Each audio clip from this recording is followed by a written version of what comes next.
Hi everyone, Diane from Pixiebell here.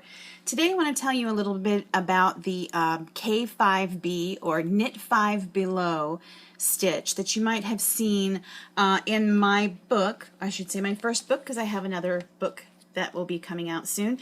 Knitted Beanies and Slouchy Hats by me. This particular hat I'm referring to is this one, the Grape Jellyfish. And in the instructions for this hat, it explains the Knit 5 Below.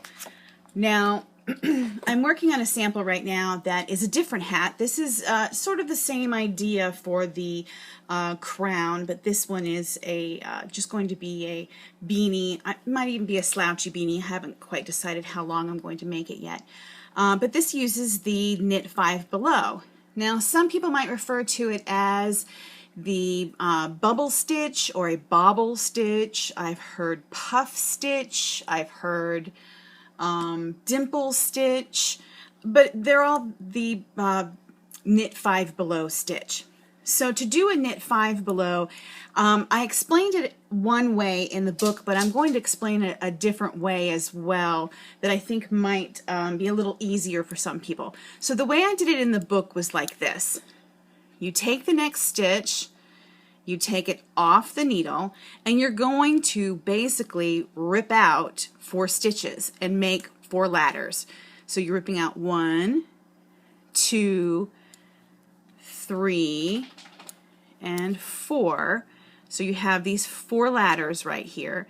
And then here's your new live stitch, which is 5 stitches below where it was.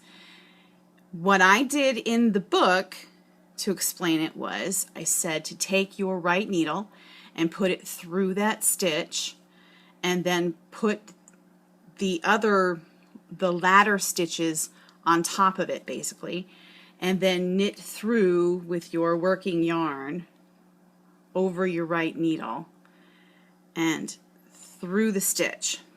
And what that does is it creates this sort of elongated stitch with these ladder pieces sort of trapped up at the top. I think that seems a little confusing to some people, so let me show you a slightly different way. In pattern next you're going to knit 3 stitches, so let's knit those 3 and get them out of the way.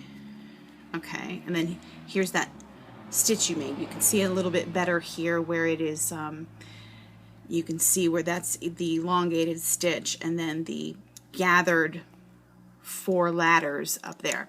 So the new way that I try to explain to people now, which I think makes more sense because you're doing your work on your left needle, which is where you would normally do your work. You're going to begin the same way and you're going to drop that stitch off and drop it down 1, 2, 3, 4 ladders. You're going to grab that live stitch and bring it up and put it on your left needle. And then you have your 4 ladders right here.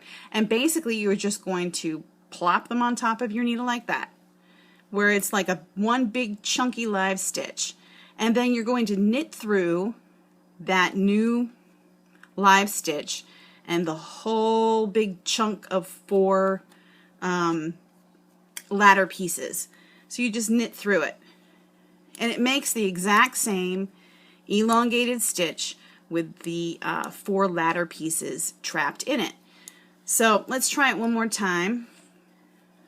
Do the next 3 knit stitches. And, okay, take your stitch, drop it off, but hang on to it, don't lose it, and pull out 1, 2, 3, 4. This particular yarn is a little fiddly. It has some wool in it, so it likes to, it starts to kind of stick together a little bit. So you're going to stick this live stitch back on your left needle, and then you're going to take your 4 stitches, your 4 ladders, and just plop them back over that needle and then knit through the new stitch. See, you're going through the new stitch and through all 4 of those ladder pieces. And there you go.